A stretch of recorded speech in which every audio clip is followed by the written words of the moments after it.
This is the first in a few episodes about serving your community as an apothecary and what it takes. You should have a personal apothecary cabinet using those ingredients which you most often find use for or that are particularly valuable.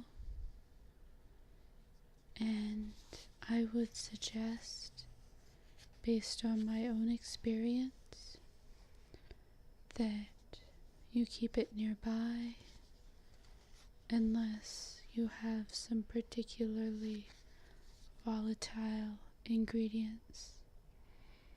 I would suggest also keeping in it your personal identification book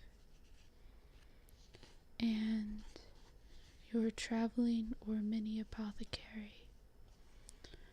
I will talk about assembling your personal apothecary cabinet, your identification book, and your traveling apothecary in other episodes. Suffice to say, communicate with those in your geographical area about their personal needs and go from there. Many people will encourage you to buy either brand name apothecary herbs or herbs and ingredients that you yourself have gathered. This is not always reasonable or feasible given your geographical area or your needs, but a good mixture of both is always preferable, at least in my experience. And of course, the most valuable part of your apothecary, other than the actual ingredients, because of course some of those will be quite dear, is your folio arcana. I have been allowed to read to you from the folio arcana of a good friend of mine who does have a tendency more for modern brands, as well as quite the sweet tooth, as you will learn. And she has allowed me to borrow her folio arcana so that I can read to you what's in it. Now, I actually made the book for her myself, but she filled it out based on her personal needs. I'll read to you the entries and make comments to help you make your own folio and your own notes. Golden pumpkin. The seeds of a golden pumpkin are symbols of potential and growth. Because of the size of a golden pumpkin, they're affordable and even edible. Golden pumpkins grow large enough to stand in. Their glow can scare away monsters and attract friendly ghosts. Now, in America, golden pumpkins are much more common, although in Europe they also have a few domesticated agricultural varieties. I've actually been in a temporary gazebo made from a golden pumpkin that was used mostly as a workshop.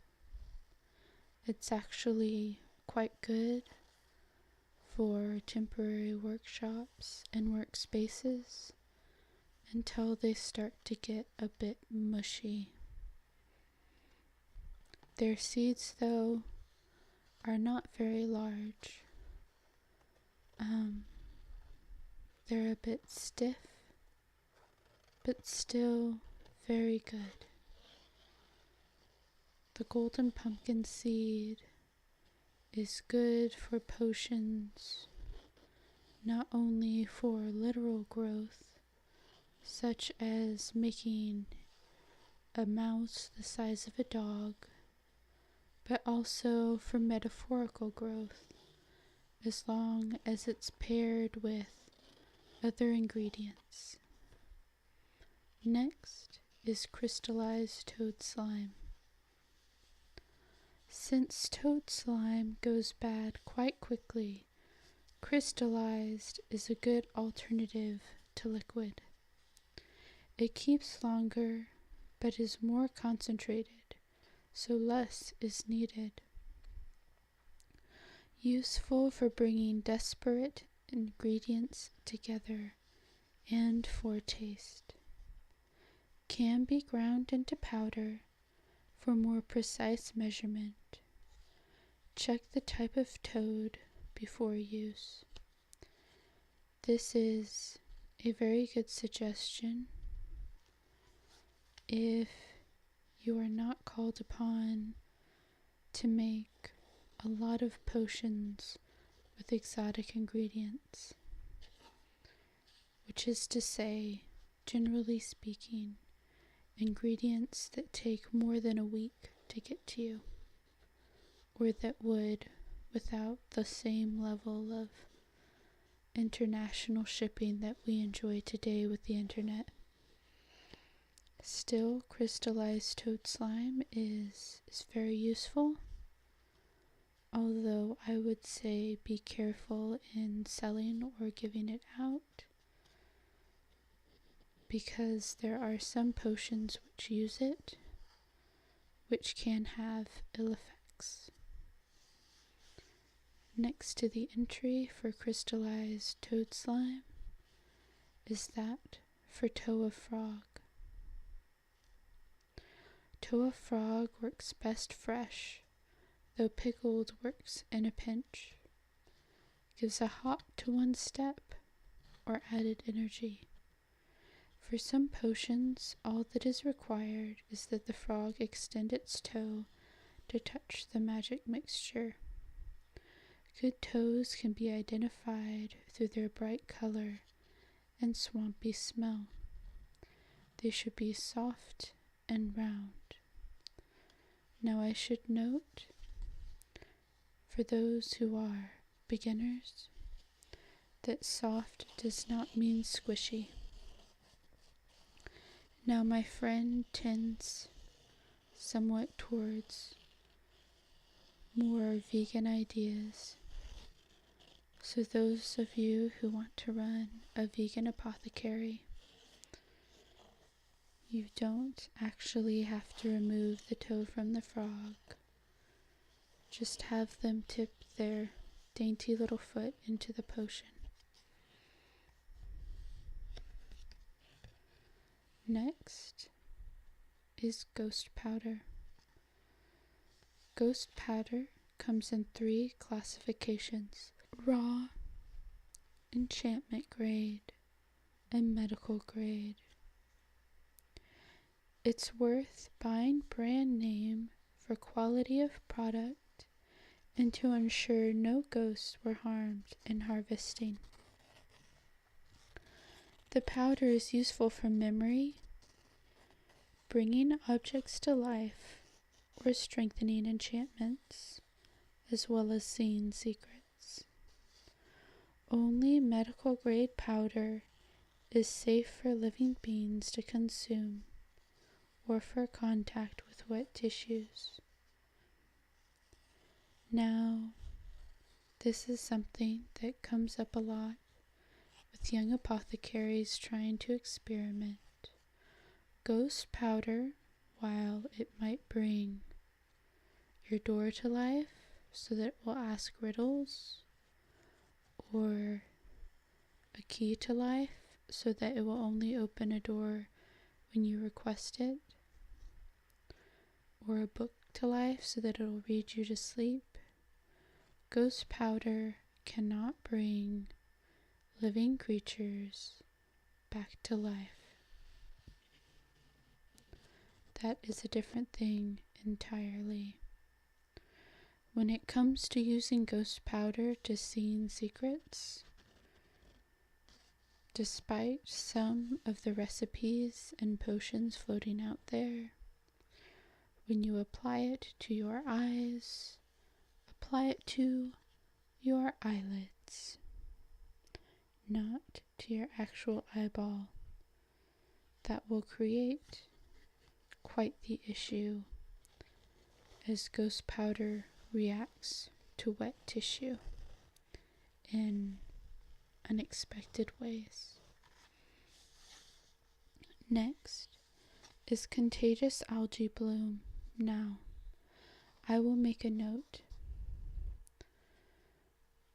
My friend has, just as I have, taken the labels from previous bottles of ingredients and pasted them into her folio to help her see not only the product, but the brand that she prefers. This is another one of the brand name products that she purchased, which I can fully understand. It is contagious algae bloom. Handle with great care and keep from water. Used to counteract rotting curses or any hex which leads to decay. And I will note, it is very effective. The continuous bloom of the contagious algae brings life and newness. However, due to its contagious nature, it can choke out other ingredients and even your work table. It must be used with temperance. This is very much the case, and if you're not careful with it, your whole workshop will be covered in algae bloom. It can also jump over to living tissue as well, which can give you quite the headache. Next is the entry for fairy dust. Full of elemental power, fairy dust can lead to a variety of results, can lead to powerful effects. Useful for flight or enchantments and potions where the mundane must be made magical. Must be used with a pure intent to activate its magic. Cannot be used for ill means. Can be activated to glow and make a will-o-wisp. For those who have not made a will-o-wisp on their own, do not make it by yourself the first time, as it is quite difficult and can have strange results. Fairy dust really does react to intent. And so, if you are making a potion or infusing ingredients with fairy dust to increase its longevity, be sure to clear your mind and even consider meditating beforehand. Next, of course, is pixie dust. Pixie dust transforms and empowers. It's finer and has a more uniform color than fairy dust. Volatile and electric, pixie dust can energize, activate, or speed up a potion. Useful for activating long dormant ingredients or encouraging a rapid reaction when mixing a potion. Use with care. On occasion, you will need to make a potion where the various ingredients have specific times that don't line up. Perhaps you need something that has been marinating for a week, or that has been drying for a month, but they have to be mixed together at the very same time when they are ready. You can use pixie dust to speed up these reactions. And in this way, you can avoid the issue of playing with time to ensure that your mixture mixes well. Next is one of the favorite creatures of the apothecary.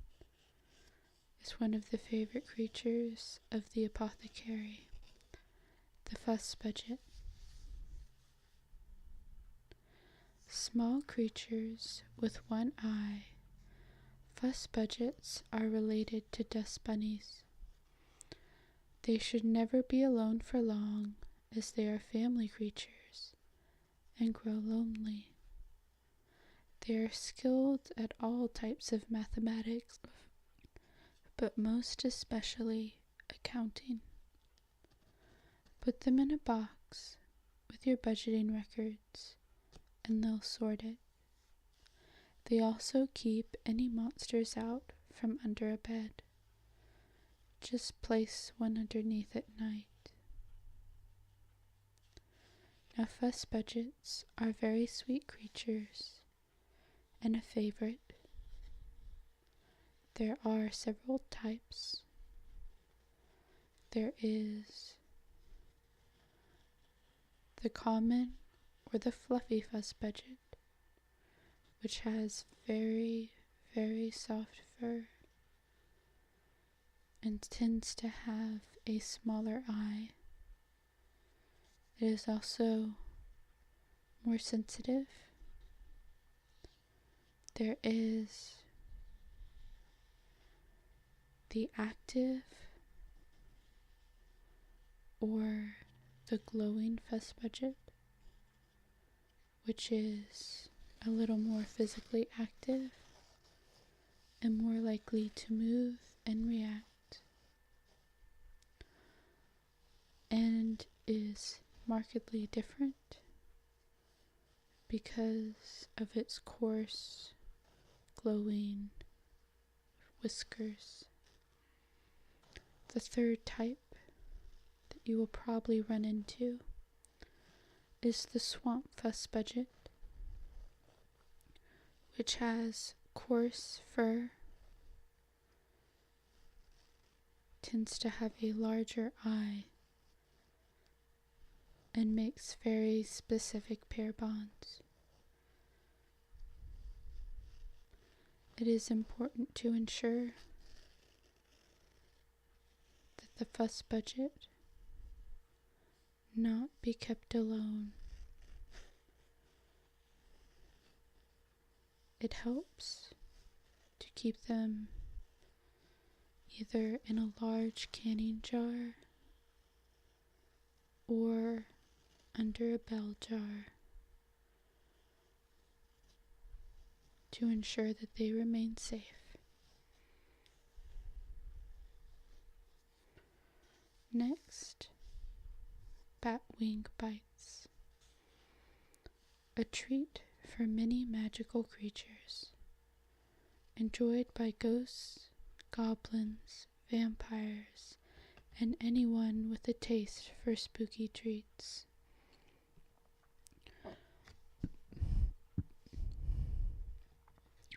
For healthier versions, you can make batwing bites with bat wings, a tablespoon of beetle juice, and honey or agave. Let sit for an hour. Can flavor with toa frog, toad slime, or mermaid tears. Can be used also to make potions palatable, especially if you are making a potion for a particularly young monster. Though I myself have been known to enjoy a batwing bite from time to time. It tastes a bit like fruit leather. Next, we have vampire blood, a powerful substance with many effects, none of which are actual transformation to a vampire. Useful to see in the dark, increase longevity, and affects compulsions. Be warned, is expensive and should always be tested before use. Keep out of direct sunlight, not to be mixed with garlic. The way to test vampire blood is to put garlic or onion or chives on a plate, although I prefer to use garlic powder, as it's easier to carry around than an onion. And then put 1 drop of the vampire blood on the garlic or the onion or the chives and see what the reaction is. If it is vampire blood, it should start to bubble and fizzle. Now, keep a note when it says it affects compulsions that vampires tend to have quite extensive obsessive compulsive disorder. It can be useful for some things. There are some good compulsions, but it can also have some strange side effects. Next, we have spider leg crystals. Arania crystallis is a mostly harmless condition which affects spiders. Crystals grow on spiders' legs and can make walking difficult for them. Harvesting these crystals is painless and considered a vegan substitution for spider ingredients. Difficult to powder, but can be done with a rock grinder or a dragon tooth pestle. Now I speak with personal experience. It's worth it to buy the rock grinder instead of the dragon tooth pestle. They are horrific to try to clean, and they're very sharp, which means that it is a mess to try to sort and wrap and prepare the pestle before you can even use it. Next, night terrors. Now, I don't like to promote one particular brand over the other, but I have to say, unless you have a very good setup for processing night terrors, that you should probably purchase them, especially if you are in an urban environment where there is a great risk of contamination from the abundance of people. The brand which I use is Cottontail. They are an old, respectable brand. They're also an American brand, if that matters to you. But they ship internationally. They also have very rigorous seals to ensure that the night terrors do not get out. Although night terrors are easy enough to catch with a dream catcher or with fairy web, they're difficult to sort. Brand name night terrors are the correct consistency for potions and spells. Never purchase terrors without a protective seal. I would like to add my agreement to that. Can be used for protection spells and wards, or for spells for finding monsters. That includes young monsters who may be lost. I would suggest, if you live in an area with a diverse monster population, that you retain night terrors for that purpose, as many monsters have difficulty interacting with human authorities. Use care when handling with bare hands. Avoid inhaling. Purify with drops of sunlight. I would like to add my support for that statement. Inhaling will cause an immediate reaction to the night terror, even with wards in place or personal talismans. Because night terrors come from humans, talismans and wards, consider them to be totally fine, especially since accidents are not considered part of the ill intent clause. We're just going to read a couple more entries, and that will be our first episode. Toad Rocks. Now, she buys brand. I prefer to gather my own, just for the purpose of nostalgia. There is a certain weight to the concept of home. As toads make their homes on and under rocks, said rocks are useful for many potions. Toad rocks can help create a homeward bound potion or any other potion to find home. Can also be used for potions to protect or defend the home. Remove stone from potion before bottling. Now, there are different schools of thought when making potions. I will simply say, put the toad rock in after the first liquid ingredient has been placed in, and leave it in until the potion has finished and set. For the final entry we will read, let us turn to Jack-o'-lantern laughter, one of my personal favorites. Jack-o'-lantern laughter illuminates any potion, but can have fleeting effects. Must be used quickly after gathering, unless a magic bottle is employed. can be used in festive potions or for light-hearted potions.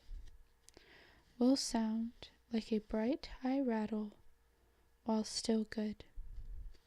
Keep in a clay or wood bottle. I would like to add my support to that. It is very important to do so because in other materials it is able to very easily escape. That is an introduction to Folio's Arcana through an apothecary's personal folio. I hope that was educational. Have another episode soon dealing with someone who deals with the more mechanical. Until then.